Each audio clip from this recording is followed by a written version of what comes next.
Hope everybody's having a great day. We're gonna kick things off here, and of course, we have a very special guest today. We have Jennifer Bleam, who is the owner and founder, if I'm correct on the title, owner and founder of MSP Sales Revolution. And I'm very excited. Coming up in just I don't know, a couple weeks from now, we're gonna be on a panel together. Your panel. I'm gonna be on your panel, the way I should actually say it. You have an awesome panel. So if anybody's going to be at IT Nation Secure, Jennifer, if you want to give a shout out about your panel that you've got coming up. Yeah, for sure. So it is Tuesday morning at 10:30, and the concept is from tech to rainmaker. And so it is ideal for any owner that is still in the tech role, but they need to be doing sales, and maybe they haven't all the way shifted over to that role mentally. They've still got some challenges around, is sales something that's good? Can I even say I'm in sales? It's kind of embarrassing. So the panel, it was so excited by the panelists. Obviously, Dan is on there, and his sales style is very like supportive and nurturing, and I just want to serve people. And then we've got me. My sales style is a little cheeky. Like, I'm not snarky, but I'm not afraid to ask direct questions as well. And then we've got Jay Ryerson. Jay built and sold his MSP, and then built and sold a cybersecurity SaaS company that I was a part of. And now he is an executive at Sentinel One. And then we have Tony Francisco, who practically invented the internet. Like, he invented multi-factor authentication, and like he's like, so everybody that's on there is like the real deal. And we're going to talk about mindset shifts and how to become the seller, what metrics are important. We are going to have a lot of trouble. We're going to do fine fitting it into 45 minutes. However, Yeah. we could probably fill an entire day just from Oh yeah. our knowledge and walking miles and miles and miles in our shoes. So it's going to be great. Abs- Absolutely. I'm looking forward to it, and I appreciate the invitation from you to be part of your panel. So thank you. Sure. So, with that being said, today we're going to talk about the one-page marketing plan, and we all know that marketing is a necessary evil in our organizations to be able to drive, brand awareness, to use it from a lead generation perspective. And it's, for some, it's, a love and hate relationship. Some might have grown up in the technical world and realize that there's all these other hats that need to be worn as the leaders of MSPs. And so, with that being said, I'm going to turn things over to Jennifer.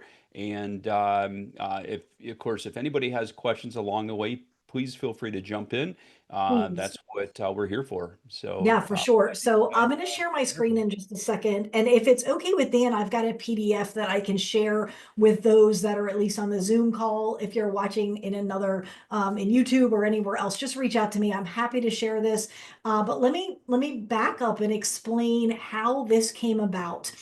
Because this was a 6 or 9 month kind of a labor of love in a wrestling match, much like marketing is for some of you, maybe a little bit of a labor of love, definitely a wrestling match.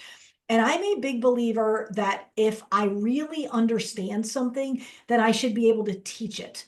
And marketing is something that for most people listening, there's bits of mystery. Like, a lot of us live in a very binary world. Client calls in, there's an issue, they submit a ticket, and then you do a thing, push an update, you reboot, you do whatever, and then you go back and you're like, did that fix the problem? And it's a very binary, it either fixed the problem or it did not fix the problem. It's an immediate feedback mechanism, within minutes, sometimes hours, but it's pretty close to instant, that the thing I did either fixed the problem or not.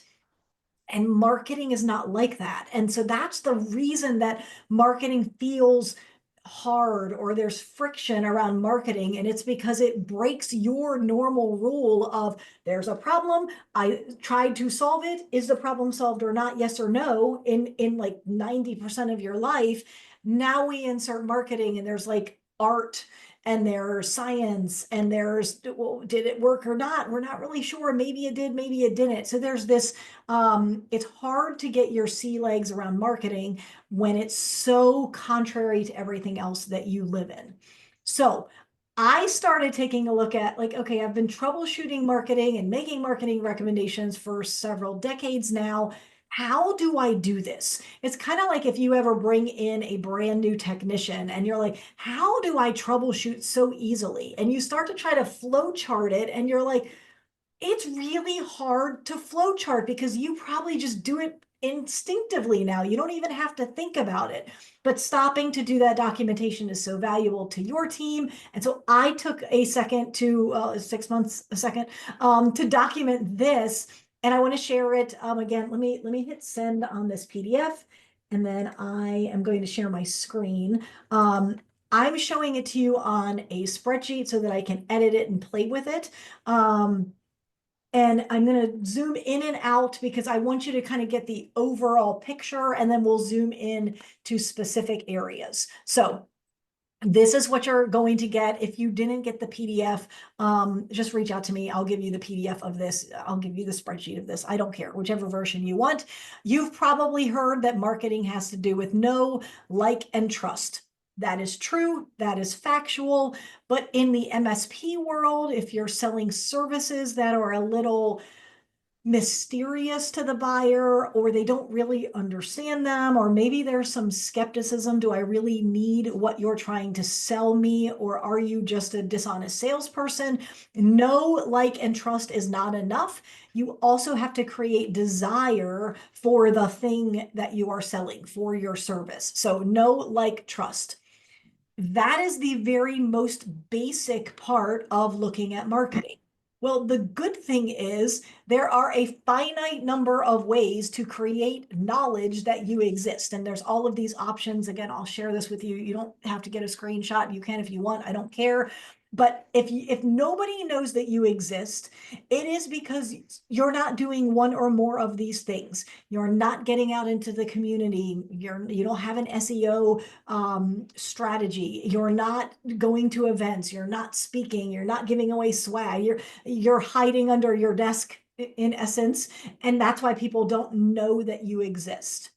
And then there's a finite number of tactics that can create like and trust. There's kind of two layers to that, which we'll get into. And then there's a finite number of tactics that you can apply.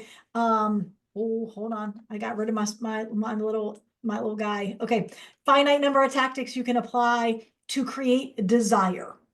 And so your job is to, number one, evaluate what you're doing right now and decide, what am I doing currently to create awareness that I even exist? And so we called it know, like, and trust. This is also branding and traffic. When you're driving traffic to your website, you're no longer a stranger. When you're branding yourself, perhaps with swag or your podcast, or even paid ads, if you have a paid ad strategy, a lot of those are branding plays. To create like and trust, typically you're going to need to build a list and then nurture that list. And then finally, we need to be making sales invitations. So that is the concept in a nutshell. Once we have this codex built out, it's like a one-page marketing plan. I like you to have one branding and traffic technique, one list building, one list nurture, and one sales invitation. And I call that one by one by one by one. And each of those one things should be creating numbers and metrics, which we have to track. And so I list all of the KPIs. We can dig in and talk about what that is. But once you understand, okay, I'm doing a top of funnel tactic to create branding and awareness that I exist, most of us could come up with, well, how am I going to measure if the awareness of me is growing? Well, it's going to be visitors on your website. It's possibly going to be engagement, eyeballs on your content. The soft one, the reason it's in italics is it's a little harder to measure, it's easier to feel, is awareness. When people start to say, I see you everywhere. Wow, how big is your team? You must have a team of 15. And you're like, nope, we have a team of 3. We're just strategically making sure that people are seeing us and are aware of us. So one by one by one by one, all of which, each of those ones are creating the KPIs we want them to. And if it's not creating the KPI, we've got to go back to the tactic and say, is it doing what I need it to do? So let me pause because that's the overview. I want to get into a few common mistakes that I see. And then inside of the PDF, I'm happy to walk anybody through this. Bring your codex to me and I'll walk you through, and I may spot some gaps, or I may say, you probably have a lead generation problem, don't you? It's because, and I'll immediately be able to see it when it's on this codex. This is how I'm used to looking at and evaluating marketing plans. So Dan, let me tag you in because I can't see this and questions or feedback. So are we Yeah. getting questions? Do you want to ask me questions, or do you just want me to blaze a trail? Yeah, so first off, does anybody right now have any questions that they want to jump in at? Don't be shy. Don't be shy. I'm easy to talk to, I promise. And we could always, put somebody in the hot seat. Wouldn't that be fun? We won't do that, It but would be super fun. I want to like look at who the participants are and pick who I want to be in the hot seat. No, I won't do that. What I can do, I want to talk about some common mistakes that I see, and then I want to shift to a typical marketing stack, like what I typically see when clients come to me, and how to solve it. And that may spur some questions as we go through that. So what I see a lot of is a lot of branding and traffic. So I see a lot of top of funnel activity and almost no bottom of funnel activity. And so I will see people, they'll come to me, and they're MSPs that have been in business, let's just say 10 years, give or take a little, and they have a blog. Maybe they have a social media presence. It may be their own content. They may be repurposing content from Tech Tribe or Paul Green or Kaseya Powered Services or whatever, but they've got a social media presence. They have a blog. They've got an SEO strategy, and maybe they're going to events. Well, you can see all of those. They're good options. I'm not saying they're bad options, but what they create is knowledge that you exist. So as I'm working through this, kind of ask yourself, how many top of funnel, how many knowledge building, brand building, awareness building tactics do I have in place? There's nothing wrong with having 4, 5, 6, 7 things in place, but there is a finite number of tactics that you can implement well and keep them going. So it's kind of like spinning plates. Like if you've ever seen like on the old black and white movies, the guy it's usually a guy that's spinning a plate. He gets yeah. to 7 plates or 15 plates, and then they all start to wobble a little bit, and he's frantically trying to keep the plates spinning. We all have a cap. Now my capacity might be a little bit different than your capacity, but just because I'm a marketing expert doesn't mean I can spin 800 plates. There is still a maximum number of tactics that I can put in place. And so when you have your maximum, and almost all of them are branding and traffic strategies, then you've got a lot of noise, you've got a lot of complexity, you have some frustration because the metrics may not be what you want, and then you edit one and that impacts the whole system, and now the plates all start getting shaky. But if you don't have anything that's building a list or nurturing a list, or what I often see is no sales offers. Maybe I have a list of 200. Maybe I'm sending them a weekly email, not usually. And then, but I'm not actually making them an offer. And it's like, man, I've got a lot of noise in the marketplace. People are hearing about me. Maybe my list is growing. Maybe I'm touching that list weekly with pertinent and relevant things, but no one's ever saying, hey, I'd like to know what you do, or can you please come to my office and do an assessment for me, or a compliance, I've got a compliance need, or maybe I've got a need in AI. And it's because you're not doing anything to invite them to do business with you. You're not creating a desire for what you have. So, silly analogy, I use this sometimes. I don't care if you have the best chocolate covered cockroaches. If there isn't a way to create desire for chocolate covered cockroaches, all of the know, like, and trust in the world is not going to get anybody to buy your chocolate covered cockroaches. You've got to somehow get people to desire them. So there needs to be a health benefit, or it's going to clear brain fog or something. Like, you got to do a really heavy desire. I have to really want that chocolate covered cockroach before I'm going to ask you about it and then give you my hard-earned money and then eat it. Like, there's a gap between know, like, and trust and desire. And so those are some of the common mistakes that I see with MSPs inside of their marketing system. Well, there are a couple questions that have come in, and when you take a look at our community, we have a wide range of MSPs that fall into the category that are aspiring, growing, and mature. And I think each of these different categories might look at this plan differently. So, Norm's asking, does the owner need to do this, or does Jennifer, your company, offer that?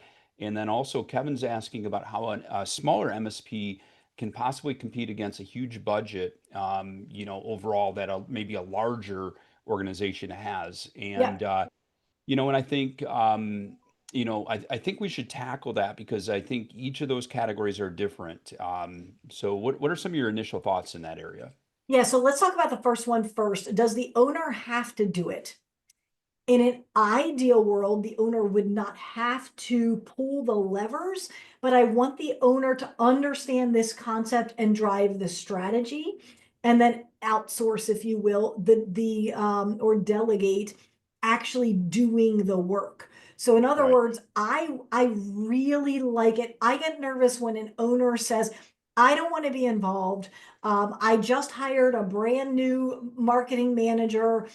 They've got 1 year of experience, and I want them to build out the marketing codex for me. That makes me very uneasy, because the marketing codex is such a fundamental, foundational piece of how your business is going to grow or not, that delegating it to someone who's been with your company for 3 weeks, even 3 months, is risky. That would be like bringing on a brand new technician and saying, I want you to completely rip and replace our whole cybersecurity stack. Right. That's scary. Like, I Yeah. want the owner involved in selecting what are the pieces of the puzzle that we want to put in place. So pick one branding and traffic, one list building. Like, you're going to fill in the blanks, if you will. Look at this like a fill in the blank worksheet. You want one by one by one by one. You tell your marketing manager, your virtual assistant, these are the 4 tactics we are approaching this quarter. This over here, we briefly looked at this. This is how you, the marketing manager, are going to be measured. Number one, the weekly blog has to get posted, and it needs to create this KPI. Number two, I want 3 lead magnets on our website. I want them live in 3 weeks. I'm not saying that's the perfect thing, but they have to be live. And then we're going to measure our list nurturing thing. I want to put out a newsletter once a month and a weekly email. And here's how we're going to measure that. But I want the owner to build the strategy, because most of us, probably everyone on the call, almost everyone on this call, cannot afford a strategic thinker. We may be able to find an A player doer, someone who can execute, but as owners, we think strategically at a very different level than most of our team. Now, if you're a more mature organization and you do have like a director or above, or a chief marketing officer, then your situation's a little bit different and you can delegate the strategy. And you're even higher than that. You're just going, hey, maybe let me rubber stamp the strategy that you came up with. But for most of, myself included, I create my own strategy, and then I outsource to team members or other places the actual doing of the work. Now, what MSP Sales Revolution does. We provide coaching, guidance. I do have a client right now that just brought in a brand new full-time virtual assistant from overseas, and I am helping her put in place the strategy that the client, the owner, the founder created. So the owner and founder created this, filled out the codex, and now I'm helping the assistant. I think her title is marketing assistant. I'm helping the marketing assistant put these things in place. I want to jump into, the saying that nobody can really sell as good as the owner, the leader of the MSP. And that doesn't necessarily mean that, you could never bring in a salesperson, because we know there's many successful MSPs that have entire sales teams. But the key is, if you're just starting out and you're bringing somebody on board in a marketing role or in a sales role, in their green, unless they're highly experienced and they've done this before, they're going to be looking to you for support and advice. And so there is that challenge that, if you don't have that experience, then you're going to have that, you're going to be in an awkward position, because, they're going to be looking to you to help guide them. They're going to be more doers initially than anything. So, what advice would you give to someone that's, looking to bring somebody on, whether it be sales or marketing, and, and depending on what the experience level is of that person? Sure. So let me answer this two ways. Number one, I want to say how do we bridge that gap today? Like, what should it look like today? And then I want to future cast a little bit with a much bigger business than I think probably any of us have. I want to talk about how Dan Martell, he doesn't use the MSP marketing matrix, or the MSP marketing codex, but I want to explain the way that he handles his marketing. And he has sellers. He's a massive company. He sells coaching and consulting services into the SaaS space.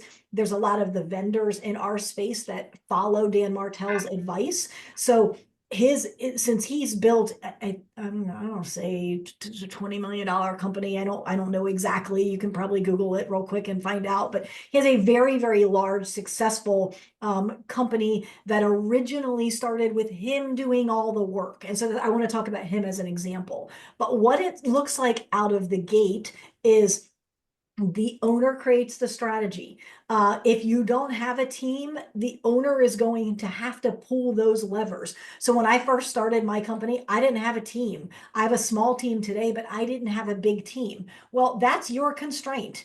It doesn't matter whether you are a one-person company or a 25-person company. Your organization, think of it like like an ecosystem, or a like a I just lost the word. I'm sorry. I'm like a week past COVID and words are hard right now.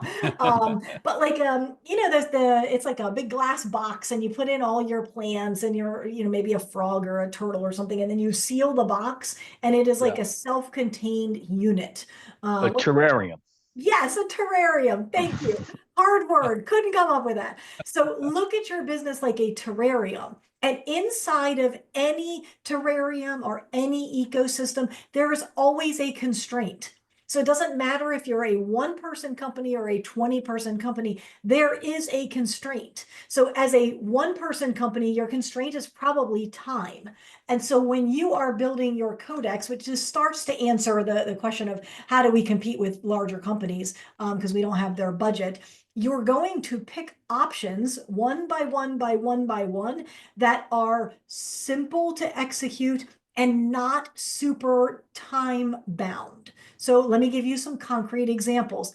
Podcasting, not super difficult, but it is similar to SEO in that SEO, you probably won't see any results for 6-ish months.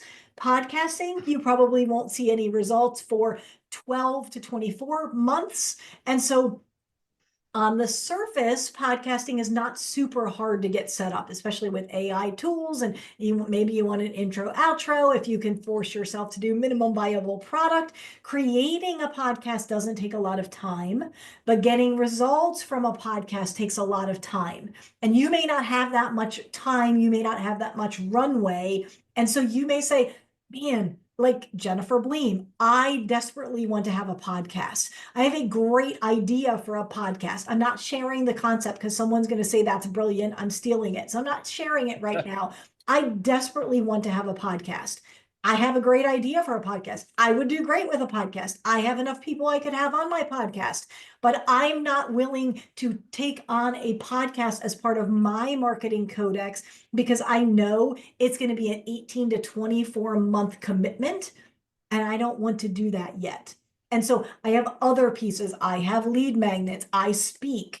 And so those are things that I, Jennifer, can do with a very short amount of time. And then the payback time is also short. So when you, the time-strapped entrepreneur business owner, are building your codex, be smart about how you are building your one by one by one by one. By the way, once you have one thing in each category that is actually creating the KPIs and the metrics that you want, you can add a second and a third and a fourth and a fifth. But I can't, I haven't done the math. I should do the math. But if there's seven seven tactics in each of these, what is somebody nerdy on this call, brainy, mathy, can tell me what 7 times 7 times 7 times 7 is. That's how many iterations of this codex there are. So, I mean, we're probably talking 1,000 different iterations because everybody is going to have a different number of top of funnel activities. And so the way you mix these is going to be unique. I don't know that I've had, I'd have to go back and really analyze it, but I'm not sure I've had any clients that mimic each other exactly. Because even if you just drill this down to digital versus in person, and again, that's simplifying this, but even if we're like digital versus in person, some of you are like, I only want to do digital marketing. That's great. Then do that. Some of you are like, I hate digital marketing. I like humans. Give me all the speaking spots, podcasts, meet and greets, networking events, shaking hands as you possibly can give me, because I like that. So if we just look at it from those two very different lenses, you're each going to build out your codex in a different way because you have different strengths and weaknesses. And so I want you to pick things that are able to be executed and that match your strength. We did find our nerdy math guy, Oh, tell Josh, me. 2401. Okay. All right. There Thank we go. you. Thank you, You're welcome. Josh. There's I love it. It was that, who is that, Josh? yes. Awesome. Josh, I owe you one. Appreciate it. I owe There you you 2,401 apparently. go. Dan, can you feed me back that second question? I think it was, how Yeah. do we compete with companies with a larger budget? Yeah. So, how do we compete against those huge dollars and hordes of hungry sales folks that larger MSPs can throw at marketing initiatives? And that's a great question. Absolutely. It is. It is. So, I'm just going to be super transparent. There are sales coaches in our industry. I'm a sales coach, sales and marketing coach. There are sales and marketing coaches in our industry that are significantly larger than me, but I still get clients. So why is that? Well, we can go to supply and demand. There's enough supply, not, we have enough MSPs that need sales and marketing help. So that's a piece of it. Another piece for my business is that personality is very much at play. Marketing and sales is you need a coach that you can relate to on a personality manner, and some people really relate to me, and some people really relate to other coaches, and we're very different from one another, and so personality plays a piece. The other thing, let me just kind of give away, this is not my IP, but it is something I don't see taught a whole lot in the MSP world. Let me stop my share just so you guys get a little bit bigger for me. I'm happy to share my screen again when we go back to that. But it's this concept of a proven process. So if you've never dug into this concept, when you're done watching this live stream, not now because you're going to get distracted, but go to Google and type in proven process and then click on images. So you're doing a Google image search is what you're doing. And that will give you images to express what is a proven process. And what you're doing with a proven process diagram is you are taking something that is just a concept. Managed services is a concept. Managed security is a concept. There's no product. You can't really demo it even. Like you just have to kind of experience it. And by having a proven process, the way you do business, Gary Pica calls this your secret sauce or your chocolate cake recipe. Right. That is your proven process. And let me make this less, and let me make it more concrete and less kind of airy fairy. Most business consultants, business coaches teach pretty much the same thing. You want to have a meeting cadence. You want to focus on one big project at a time, whether you call them quarterly rocks or whatever. But how many of you have seen the EOS, the Entrepreneurial Operating System traction? It looks like a Trivial Pursuit playing piece with like eight sections in it. Anybody seen it? Somebody give me a hands up. I can only see a few of you. Dan, I'm going to put you on the spot. I think you were already Yeah. doing it. Can you see if you can find that graphic? Yeah. Yeah. Let me grab it. 1 second. And I'm gonna thank you again to Josh because I appreciate you doing it. I'm looking at the comments now. The 2,401. Now I know that number, and that's a so. So while Dan is finding that, you could hire a business consultant in your geography, and they will coach you on meeting with your team. What should that cadence look like? When do we meet with our leadership team? I'm trying to think of like all the different concept inside of traction or EOS. All of the coaches are teaching exactly the same thing. If But are we what, talking about this one yes, right here? that's Yeah. exactly what we're looking at. So what EOS has done is they've created this sided circle. I don't know, 6 segments in a circle. And this is the EOS operating system. Now, Dan, hold that on the screen for just one more second. Mhm. Vision, data, process, getting traction or momentum and getting pulling all the pieces together, having a list of issues. How do you coach your people? Like that makes up the business. Okay, you can put that down. None of you went, Awesome. oh, Awesome I've book. never thought of this before. Maybe I should pour value into my people. Like traction. I love traction. It's right I here. see Like it. I literally, see it's it. on the screen. My traction book has all these post-it notes in it and notes in like I love traction. There's nothing wrong with it.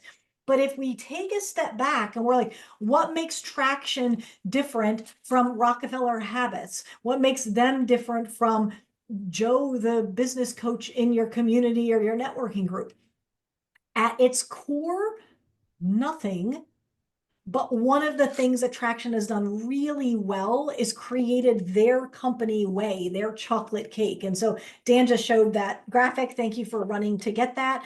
All throughout their book, they have frameworks and systems and documentation that are graphical, and it shows what makes Traction different from everyone else. They have frameworks and pretty pictures. I would bet that almost all of you have a way of doing business.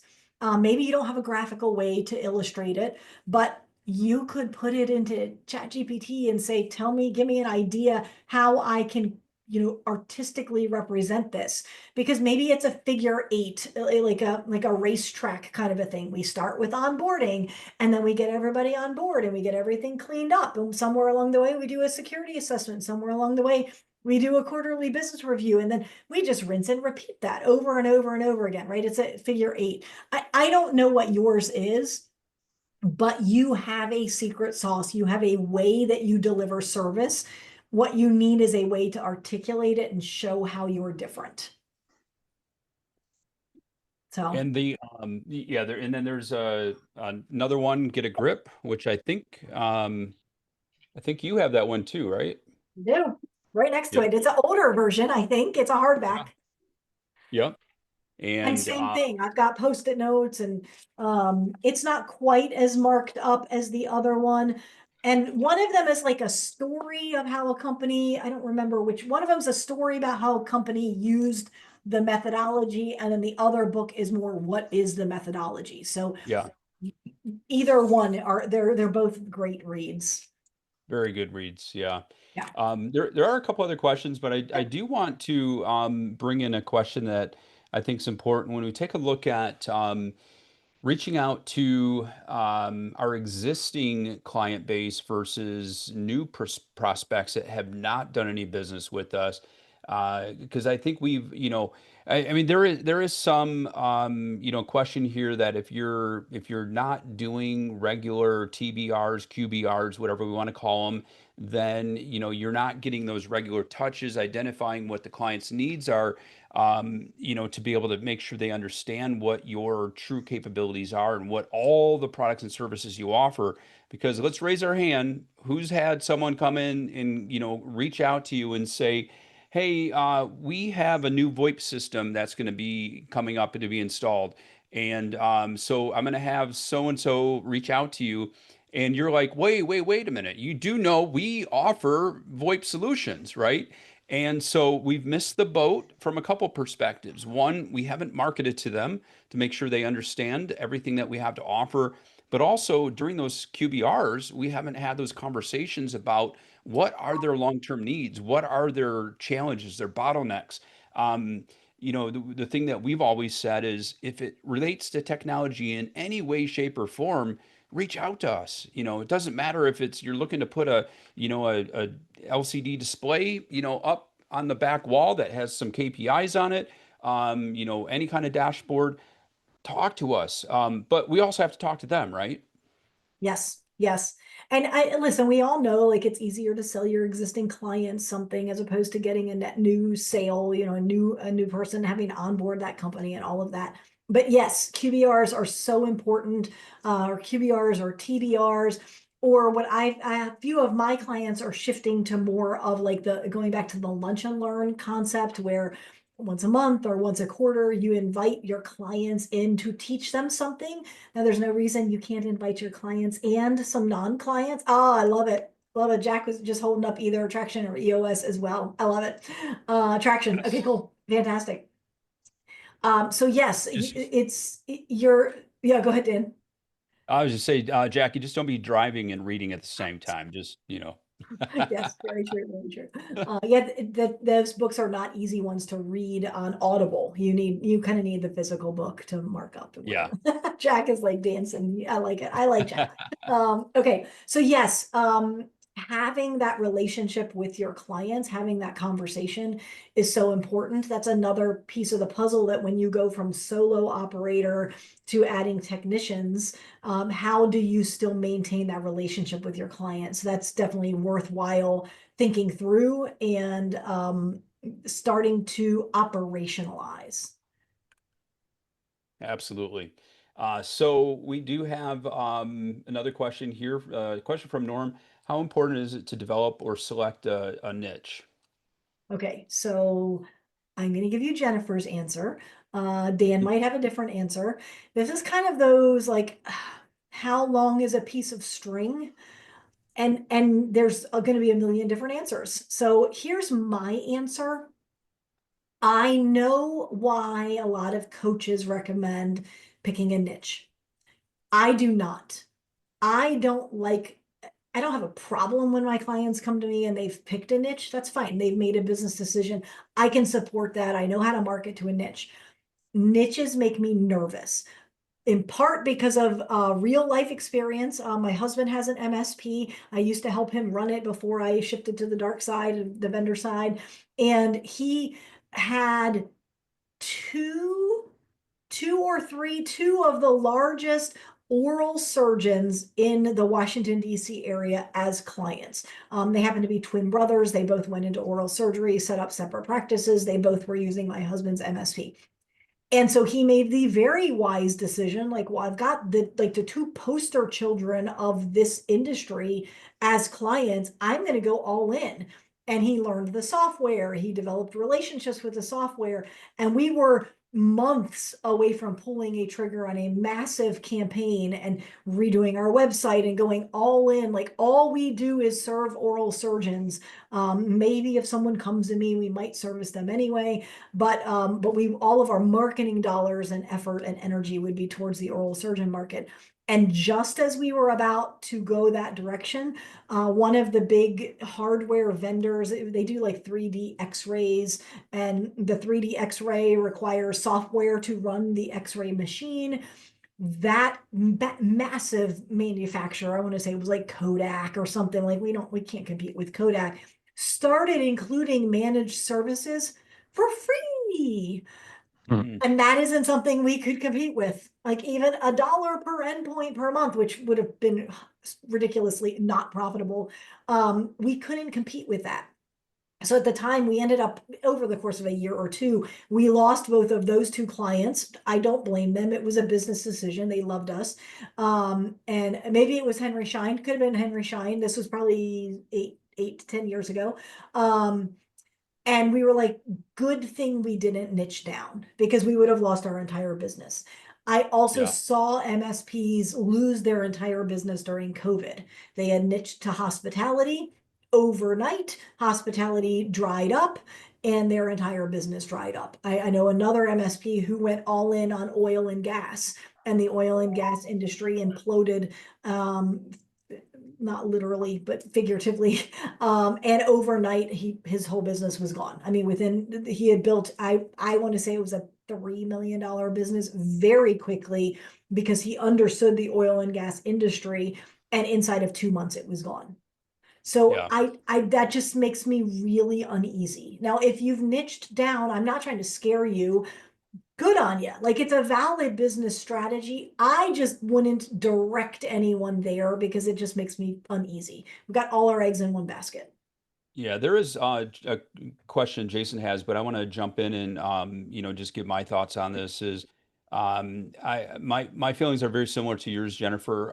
From that perspective, I do think that that doesn't mean that we can't pick a specialty, maybe among maybe a large group of clients that we have. So, we've in our business have had many CPA firms, or we've had many school systems.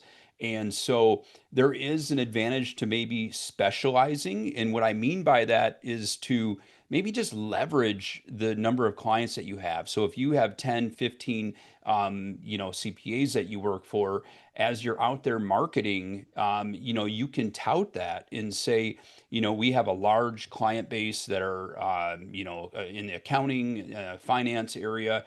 And so we take a lot of pride in that. I mean, we all know that we can service, any of our clients. There are some people that will ask, hey, gosh, maybe I should be, looking at a MSP that specializes, or that's what their niche is. But putting all of your eggs in one basket can be very risky, just like, having a very, very large client that accounts for a significant portion of your revenue can really tank the business if they were to leave. Right. And so that can be a difficult thing. But I'd like to just leverage, when take a look at all of your customer base. I mean, if you have like a couple different industries where you have a large amount of clients, tout that, to prospects.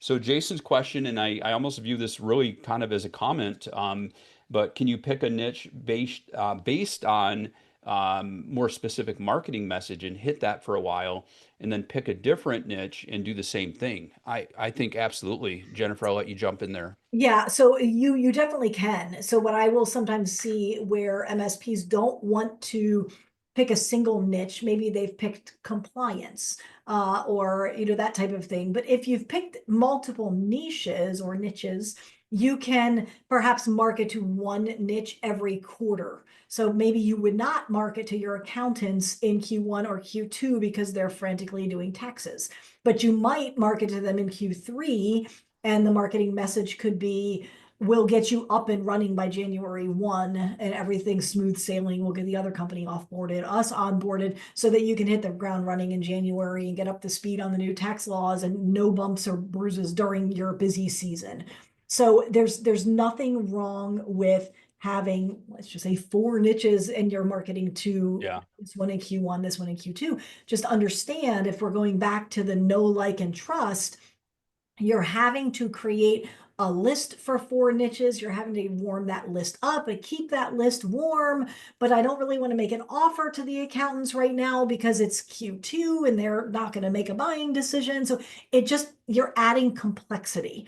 So you can add that complexity depending on the size of your organization, but just recognize that you're making it more complex. That you may want to do that. There Yeah. may be a strategic reason that you want to do that. Just make that decision purposefully, not accidentally.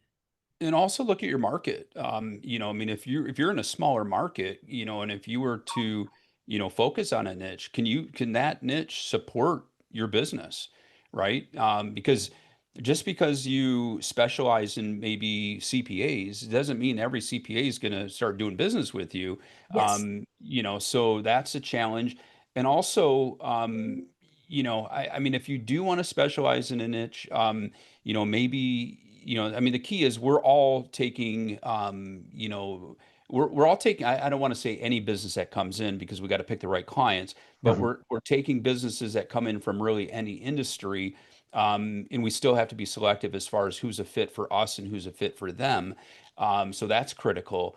But as you've grown your business, so if you've been in business for 10 years, 15 years, or whatever the case may be, you're going to have a wide range of industries, and that's a great time. I mean, if you're starting out and you're newer and you're going to only focus on a niche, I mean, I think it can be very challenging because Yes. ultimately you need the money coming in, you need the revenue coming in. And again, same thing is if there are, let's say 50 CPA firms in your community, well, not every one of those are going to do business with you. Not every one of them are going to be a fit for you or you're a fit for them. So as you dwindle down and dwindle down and dwindle down, then you take a look at what is my, prospective, number of businesses that I could target, and it just might not be sustainable for you. Right. Yeah, and so I want to go kind of a full circle moment, and I want to refresh people's memory on what I said at the beginning, especially if you were just a couple of minutes late. Look at how many of these questions presume that there is a right answer. You're looking for the Yeah. binary, and I get it. Like, I wish there were like really clear cut binary answers. You're hearing Dan and I kind of say, well, it depends.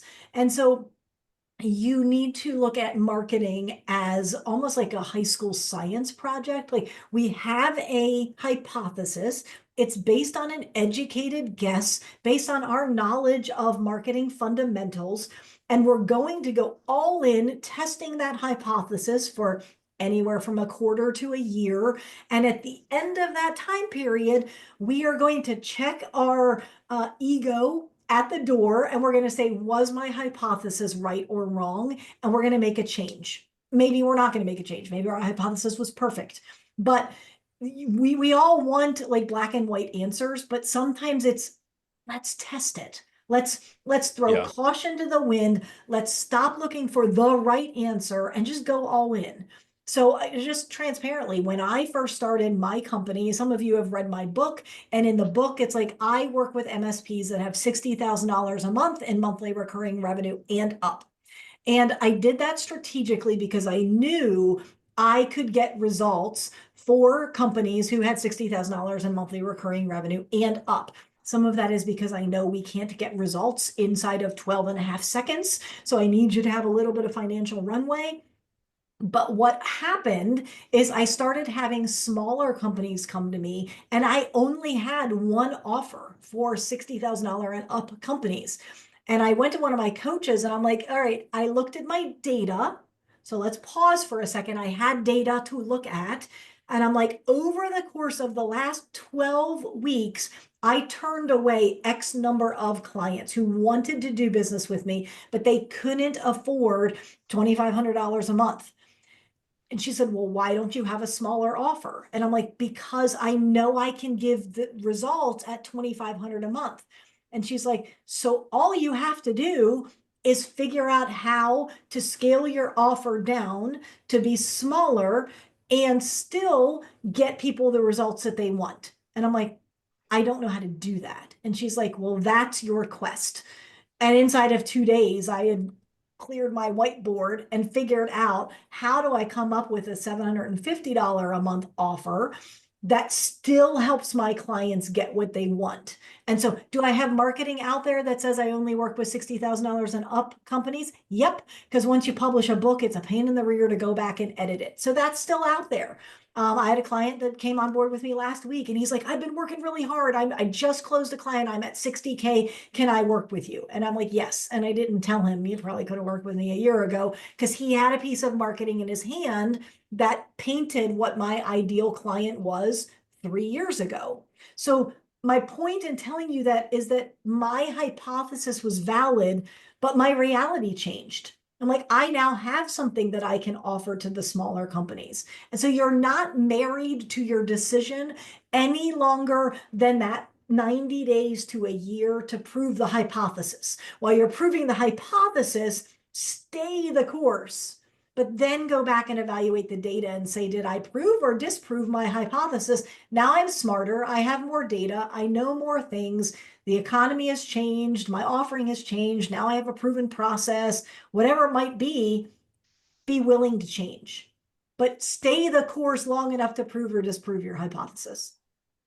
Now, throughout too, for sake of sounding like the old man that says the same stories over and over, another great book, Rules for Revolutionaries by Guy Kawasaki. This is an older book. I love it. Guy Kawasaki was a evangelist for Apple. And one of the things, so like the title here is Command Like a God, Command Like a King, Work Like a Slave. But one of the key phrases that he talks about is don't worry, be crappy. And if you work to make it, if you're trying to do something and you're like, I need to, commit to a sales and marketing program, but I don't have it right. Well, you'll never get there. The road to, tomorrow leads to nowhere, so unless you're executing today, in don't worry, be crappy doesn't mean throw something that's crappy out there. What it means is put something out there and work to improve it as you go along. Because if you wait for it to be perfect, your competition will surpass you. And I love that phrase. I say it over and again, over and over again. I've probably said it a million times on this call, and but I truly believe that. Mike, I see you came off of Mike. I wanted to give you an opportunity Yeah, to jump in there. wasn't that caption or phrase in his book, The Art of Innovation? Or is it in that one? It's in this one. Yeah. Yeah. Oh, It's okay. Because I page. haven't read that one, but I read The Art of Innovation, and I thought it was in that one. Yeah. So it's under Command Like a God. So we can. Yeah, Okay. it's the second one, page 23. Don't worry, be crappy. But he might reference it in that other book as well. Yeah. But yeah, I love his content. And so we're getting up to the end of our time here. And I think we've covered all of our questions. So as we are wrapping things up, Jennifer, any final words of wisdom that you'd like to share with our audience? So I love your don't worry, be crappy. Mhm. I think most of us on this call are perfectionists or recovering perfectionists. And so we want to only put brilliance out into the marketplace. I feel that. I am that. I'm very much a recovering perfectionist, but you do have to start somewhere. And it creating, going back to like creating a one-page marketing plan, if it's not your natural language or natural bent to create a marketing plan, it's going to be crappy to start. It's going to feel messy. It's going to be sticky. You're going to go to your website and be like, oh, we changed our messaging and we picked a niche, but we've missed this page on our website. That is the nature of marketing. It never ends because you're always iterating and you're finding things to fix. You might find broken tech, and that's okay. Sometimes the quest for perfection stops you from just starting. And listen, I feel it intimately. I had a client who left and they shared a comment on a forum about how bumpy my onboarding process was. And it really hurt my feelings because I thought my onboarding process was fabulous. And then I asked somebody else to take a look at it and they're like, yeah, we think it only makes sense to Jennifer. And I'm like, okay, my onboarding process was crappy. I guess we better fix that. Welcome to being a business owner. Like there's always something Yeah. crappy to fix. Like it just and again, we're not saying put crap out there, but at the same time, we're saying put something out there, even if it's messy and imperfect, and you have imposter syndrome because you don't have as big of a budget as you want, and you're the only owner founder doing all the things and juggling all the things, and oops, you fell off fell off the wagon and you haven't marketed in a quarter. Get back on, get back on, start today. And so if I leave you with anything, it's don't be afraid to fail because in those failures are fabulous lessons. Step back and go, why did I make this mistake? Why did X campaign fail miserably? And if you want help, if you want like an outside person, I'm happy to get on the phone with anyone. I like talking marketing. I know that makes me weird, but I love this industry. I love talking marketing and it's very easy for me. So don't feel like, oh, I don't know. It's, I don't want to bother her. It's not a bother. Like I love talking about this stuff. And I'll just add to that too, just an analogy is, whether it's our own children or others that we give advice to, for those that might maybe graduating from high school and they're thinking about college and they're like, oh, I don't know about, 4 more years of school. Sometimes they'll say, I'm going to take a year off, and then a year, then they take a second year off and a third year off and a fourth year off. And all of a sudden you're like, man, those 4 years that you didn't go to school flew by. But if you had been in school, after 4 years, you have that degree. Same thing with our marketing strategies. Just start it today, little by little, because a year is going to go by, and if you've done nothing, you've got nothing. If you've done something, it's going to build upon it each day, and you're going to get something out of it. So, Well with that said. being said, Jennifer, as always, you are a rock star, and we greatly appreciate it. I did throw Jennifer's LinkedIn link there, and so feel free to connect with Jennifer. And with that being said, thank you everybody for being here today and have a great rest of your day. Take care. So long. Take care. See you, everybody.